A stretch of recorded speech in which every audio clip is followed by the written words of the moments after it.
Se eu te disser que existe um banco que responde em menos de 1 milissegundo e que usa exclusivamente a memória RAM para armazenar seus dados, você ia acreditar? Não? Então, esse é o Redis e hoje a gente vai falar sobre ele. Então pega seu café, seu copão, seu chá e vamos lá entender como ele funciona. O Redis é um banco de dados open source em memória extremamente rápido, que geralmente é usado como cache, message broker. Em algumas aplicações pode ser utilizado como banco principal, mas geralmente o uso dele está em sessão, casos de streaming de dados, né?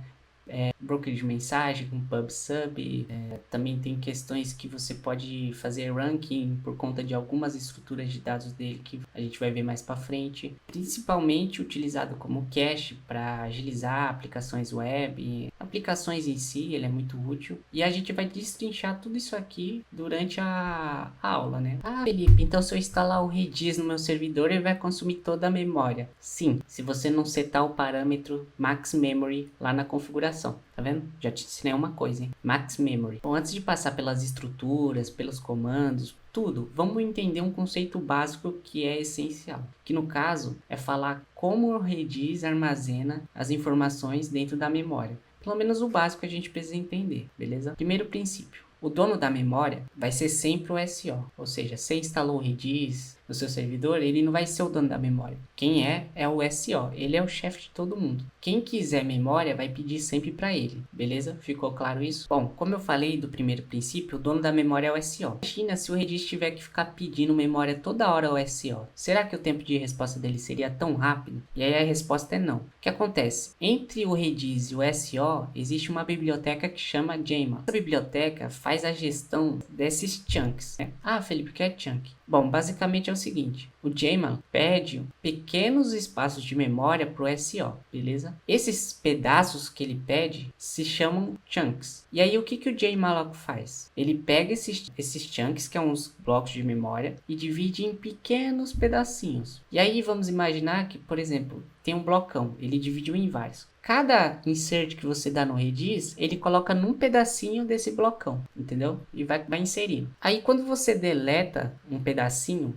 ao invés do JML devolver uma parte disso pro SO, falar, não estou utilizando mais, ele mantém. E aí o Redis consegue reutilizar de forma rápida, você entendeu? Em vez de ficar pedindo toda hora um pedacinho, ele consegue armazenar um grande bloco, dividir em pedacinhos, e se caso você deletar alguma chave, abrir espaço no Redis, ele guarda esse pedaço aí com ele. Quando chegar um tempo, por exemplo, de ociosidade, obviamente ele devolve para SO, senão a gente não ia liberar espaço de memória. Mas ele tem um tempo para fazer isso. Com isso você consegue um tempo de resposta melhor, porque você não precisa toda hora pedir ao SO, entendeu? Ele vai manter esses pedacinhos com ele. Resumindo aqui, o Redis pede e libera dados, ou seja, ele insere e exclui os dados. Beleza? O JMalloc organiza e pede para o SO. E o SO só dá a memória mesmo. Ele só é o chefe mesmo, ele só dá autorização. Beleza? Já que a gente entendeu esse fluxo, vamos revisar aqui. O chunk é um grande bloco vindo do SO. O bin é a subdivisão desse bloco, ou seja, vamos imaginar, o chunk é um prédio e o bin é os apartamentos. Beleza? Uma coisa que eu esqueci de mencionar é que o Redis é um banco chave-valor. Beleza? O que isso significa? Aqui tem uma imagem com os tipos de dados do Redis. Strings, bitmaps, bitfields, hashes, listas, sets, enfim. Essas são as estruturas que tem dentro do Redis, beleza? Agora tem mais por causa do JSON e tal, mas essas são as bases. Tranquilo? O que significa ser chave e valor? Não importa qual estrutura você use, sempre vai ser chave e um valor. Ou seja, aqui, como eu faço uma string dentro do Redis, eu faço o comando set, o nome da chave, ou seja, eu vou colocar nome e o valor, Felipe. Tá vendo? Essa daqui é a minha chave e essa aqui é o meu valor. Vamos fazer um hash agora, para ficar claro. Hash é o comando h7, beleza? Eu vou dar um h7, chave sempre. Então a chave aqui eu vou colocar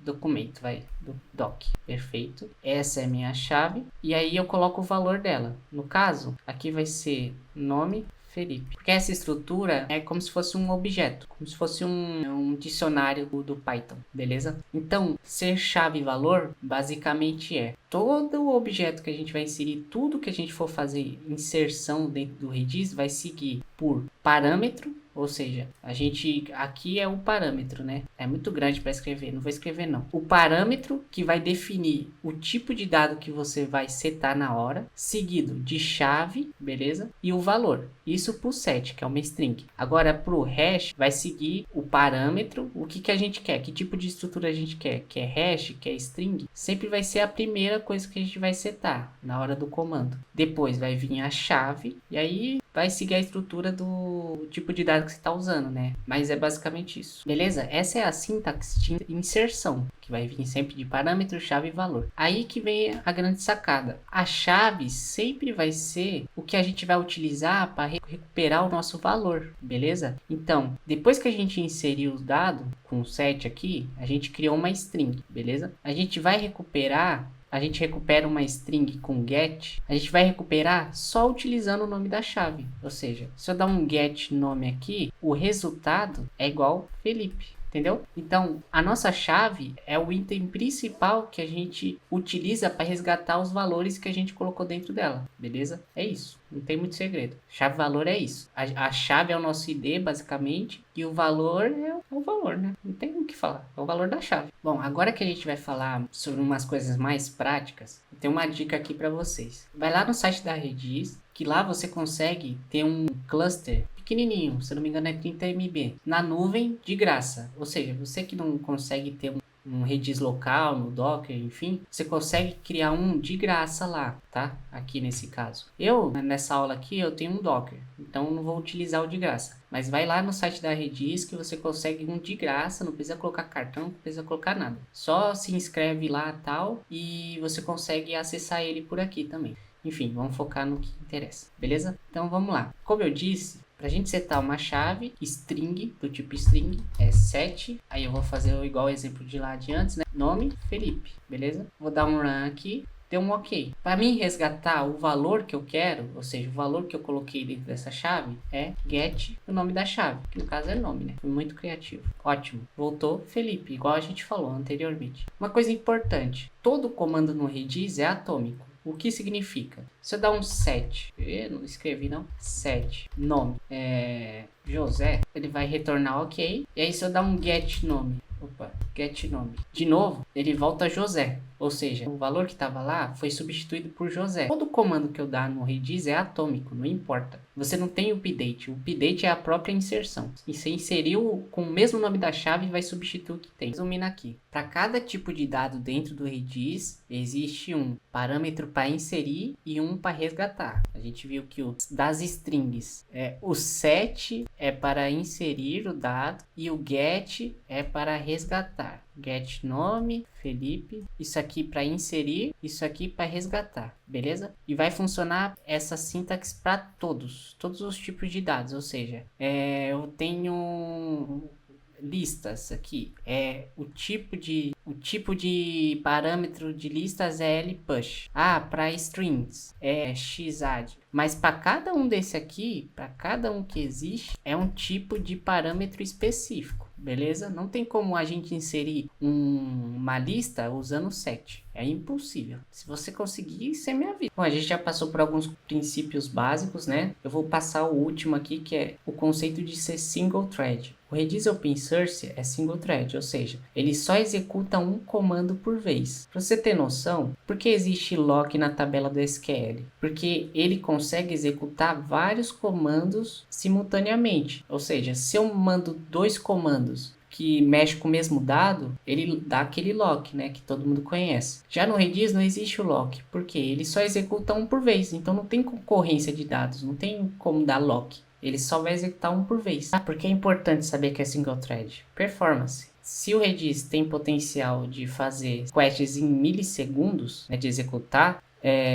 só que ele faz uma coisa de cada vez. Se caso a gente não fazer um comando que seja tão performático, se a gente trabalhar com uma estrutura que talvez não seja ideal para o que a gente está fazendo, a gente corta muito essa questão de milissegundo e acaba indo para segundo, entendeu? Então, se a gente pode fazer, sei lá, 10 mil requests por segundo, se a gente não fazer uma estrutura bem performática, se a gente não trabalhar bem as estruturas, os comandos, enfim, a gente pula de 10 mil para 2, 3. Então, a gente acaba tendo um Redis que faz 3 requests por segundo. entendeu? Então é basicamente isso. A gente tem que ter em mente que ele só faz uma coisa por vez. Por isso existem comandos que você faz com que o Redis abra uma thread secundária para executá-lo, que é coisas que a gente vai ver mais para frente. Mas um exemplo clássico, existe o comando del, certo? Que vai deletar uma chave. E existe o comando unlink. Qual é a diferença de um para o outro? O del, ele literalmente vai fazer a sua thread principal executar o comando na hora que você der ele. E um link, ele literalmente faz o quê? Abre uma thread secundária e executa essa deleção da chave, porque um link é uma deleção, de forma assíncrona, entendeu? Por isso, é basicamente isso. Você vai ter comandos que vai ser assíncronos e síncronos, que podem tirar sua performance e que podem não tirar sua performance. Bom, então vamos lá. A gente já viu como o Redis funciona, a sintaxe de comando, ser single thread e tal. Agora a gente vai ver algumas coisas em relação à configuração. Beleza? Por padrão, o arquivo de configuração do Redis vai estar no /etc/redis, beleza? Quando a gente der um ls aqui, nesse caso aqui eu estou num Debian que instalei o Redis, tá? Só para mostrar para vocês. Aí a gente viu que tem o redis.conf. Esse é o arquivo de configuração do Redis, ou seja, todos os parâmetros vão estar lá dentro. Eu vou dar um vim aqui no meu redis.conf para a gente dar uma analisada nele. Primeiro parâmetro aqui que a gente vê é o bind. O que é o bind? É literalmente qual é o IP que o Redis vai escutar, ou seja, que ele vai atender. Nesse caso aqui está tudo padrão, então o IP que veio é o localhost. Esse é o IP localhost do meu container, beleza? Se caso eu quiser que o Redis atenda todos os IPs disponíveis, eu seto para 0.0.0.0, beleza? Se caso eu queira, por exemplo, você está num ambiente nuvem e tem dois IPs, o privado e o público. Aí você pode setar o IP público para cá, para que o Redis aceite conexões vindo do IP público. Entendeu? O bind literalmente vai controlar qual é o IP que você quer que o Redis escute. Tranquilo? Que ele responda, na verdade, né?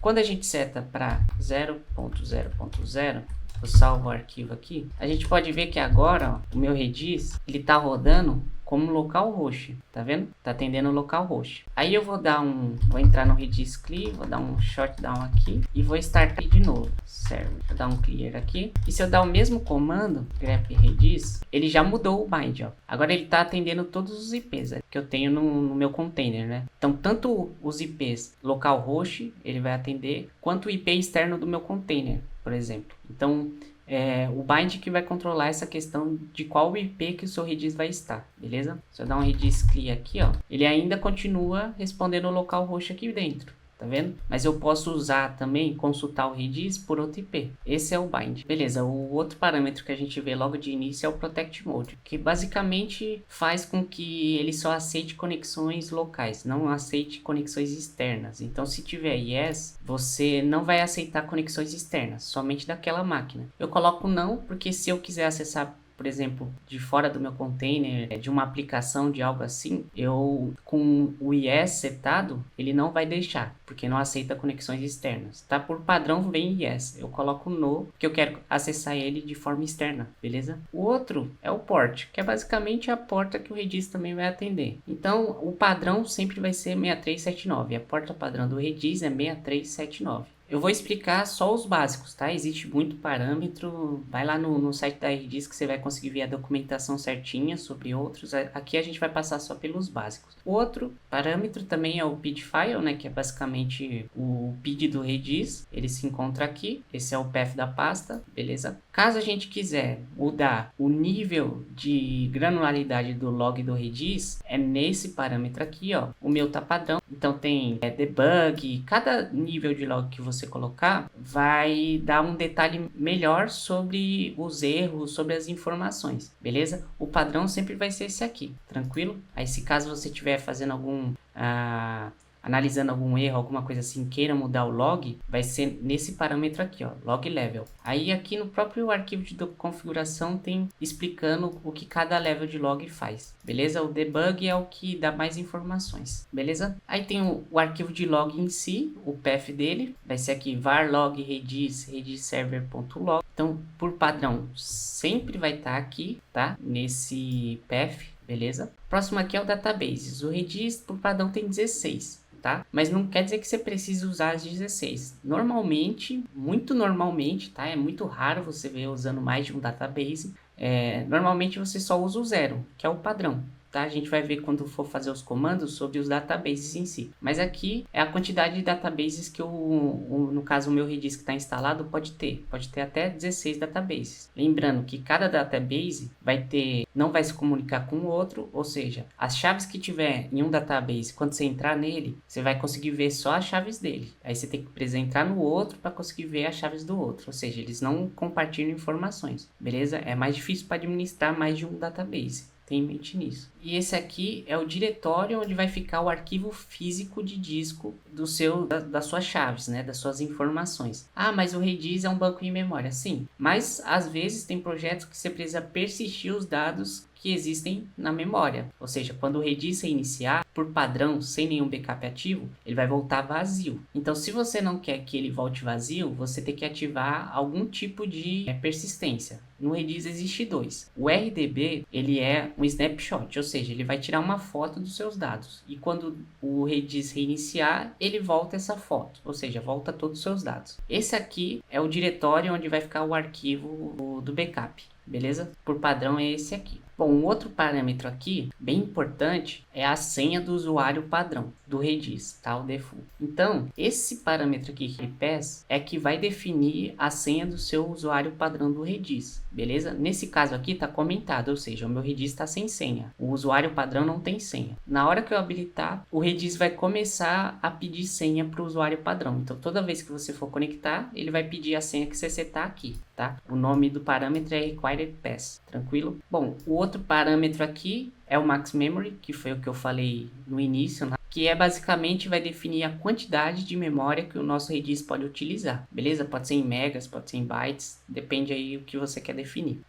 Tô falando o tamanho, tá? Que a gente pode colocar max memory e o volume em MB, por exemplo, ou em bytes, tranquilo? O que é importante ter em mente, o Redis, a gente não vai colocar toda a memória que a gente tem disponível no max memory. Fala, mas eu quero que o Redis use tudo. Sim, porém a gente sabe que o Redis usa tanto para armazenar, mas existe memória também que ele vai usar para, por exemplo, output buffer, que é literalmente fazer a resposta do seu cliente. Então, toda vez que o seu cliente pede uma request, o Redis processa e joga a chave, as informações que você pediu no output buffer, que também é em memória. Então, se a gente deixar o Redis ocupar o máximo de memória, no final ele não consegue criar um output buffer, e aí dá problema, dá erro de memória, porque você não deixou um espaço para que ele consiga devolver para o seu cliente, entendeu? Então, um padrão assim, a gente pode colocar 70, às vezes se não tiver muito cliente, pode colocar 80, se quiser uma estratégia mais safe, você pode colocar 60%, 65%, mas colocar 100% sempre vai ser um risco, porque ele precisa de memória também para responder seus clientes, para fazer os processos internos, né? Então, tenha em mente que colocar 100% da memória que você tem disponível não é bom no max memory, beleza? Bom, os outros parâmetros básicos aqui são lazy free,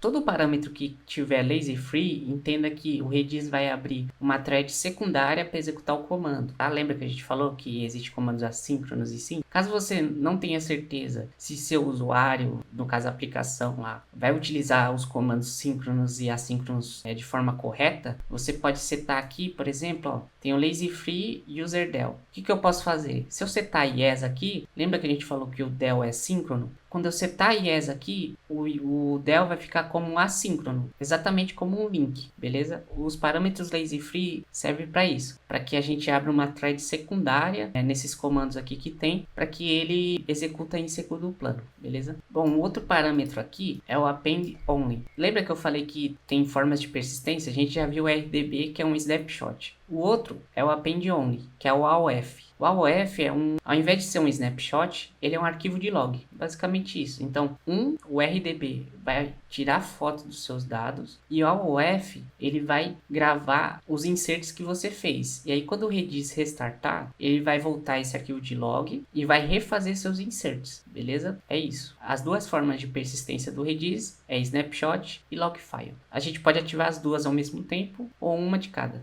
Tranquilo? Depende da sua estratégia. A gente vai ver questão de performance mais para frente. Então, beleza. Outra dica aqui para vocês. Lembra que a gente viu o arquivo de configuração e para toda coisa que alterar lá, eu tenho que restartar o Redis para funcionar? Então, existe uma forma de fazer as alterações lá dentro do arquivo de configuração sem reiniciar o Redis. Ou seja, se você estiver mexendo num Redis de produção e não quiser reiniciar ele, você pode alterar a maioria dos parâmetros dentro do próprio Redis CLI, tá? Então, o Redis CLI é basicamente o terminal do Redis, tá? Eu vou entrar aqui nele e aí a gente usa o parâmetro config get para pegar as informações lá do .conf, ou seja, eu quero, lembra do required pass, que é literalmente a senha do meu usuário padrão? Se eu dar um config get required pass, ele vai trazer qual é a senha que está lá. Nesse caso eu não tenho senha nenhuma. Aí, por exemplo, a gente vai querer definir essa senha sem restartar o Redis, sem fazer nada. Então eu vou dar um config set required pass e vou colocar a senha que eu quero. No caso eu vou colocar meu nome mesmo, Felipe. Deu ok. Ou seja, eu já alterei esse parâmetro de configuração lá dentro do Redis. Para mim salvar isso no arquivo, né?